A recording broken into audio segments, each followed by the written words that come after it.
Hey guys, this is Jonathan, Wrestling Talking the Shop, and welcome back to the channel. I'm going to do Today in Wrestling History for March the 19th. On this day in 1943, legendary luchador El Santo won his first of 4 Mexican national middleweight champions with a win over Mercedes Valdez. I probably butchered that name, but anyway, on this day in 1983, a unique match took place in Philadelphia, Pennsylvania when Andre the Giant, Superfly Jimmy Snuka, and the WWF champion Bob Backlund defeated Alpha, Big John Studd, and Captain Lou Albano in a best out of 5 falls match. On this day in 1995, WCW presented its infamous installment of uncensored pay-per-view from Tupelo Coliseum in Tupelo, Mississippi. The opening match of the show was the King of the Road match, in which the Blacktop Bully Barry Darsow defeated Dustin Rhodes on the bed of an 18-wheeler truck. That's the craziest wrestling match. And it resulted in Dustin Rhodes being fired, or because I think he was bladed or something like that. Of course, this don't say anything about that, but I think that's what started the whole Goldust thing. On this day in 2000, WCW Uncensored took place at the American Airlines Arena in Miami, Florida. The main event saw Hulk Hogan defeat Ric Flair in a Yape strap match. 5 years to the day since both men were involved in a strap match in the main event of the previous Uncensored. Earlier on the card, Brian Knobbs beat all 3 members of the 3 count: Shane Helms, Evan Courageous, and Shannon Moore.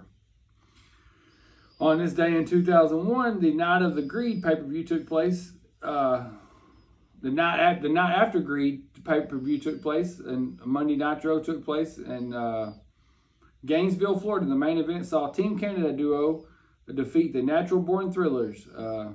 But it was by this time, 2001. We were wrapping up WCW. You know, we're getting pretty close. I think it went out in March of 2001. On this day in 2001, on the action-packed episode of Monday Night Raw, Edge and Christian defeated the Hardy Boys to win the WWF Tag Team Champions. On this day in 2002, William Regal defeated Diamond Dallas Page to win the WWF European Champion at SmackDown taping in Ontario, Canada. On the same show, X-Pac joined the NWO. On this day in 2011, at Ring of Honor Ring of Honor Manhattan Mayhem took place at the Manhattan Center in New York City. The main event saw Roderick Strong drop the ROH World Championship to Eddie Edwards. On this day in 2016, at an TNA Impact taping in Orlando, Florida, 2 title changes took place. First, Crazy Steve and Abyss defeated Beer Money, James Storm, and Bobby Roode for the TNA tag titles. Later in the night, Bram defeated Eric Young in a Falls Count Anywhere match for the TNA King of the Mountain Championship. On this day in 2019, a gauntlet match took place on SmackDown to determine the #1 contender to Daniel Bryan's WWE Championship at WrestleMania. Kofi Kingston started the match and defeated Sheamus, Cesaro, Rowan, Samoa Joe, Randy Orton to secure the Mania match. Vince McMahon then surprisingly added Bryan himself to the match, who defeated an exhausted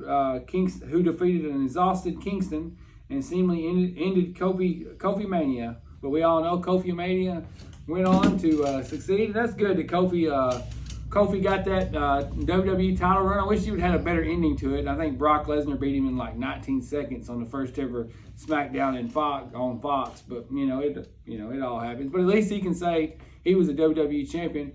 Anyway, that's going to wrap up Today in Wrestling History, guys. Thanks for watching. Like and subscribe. Hit that notification bell. Thanks.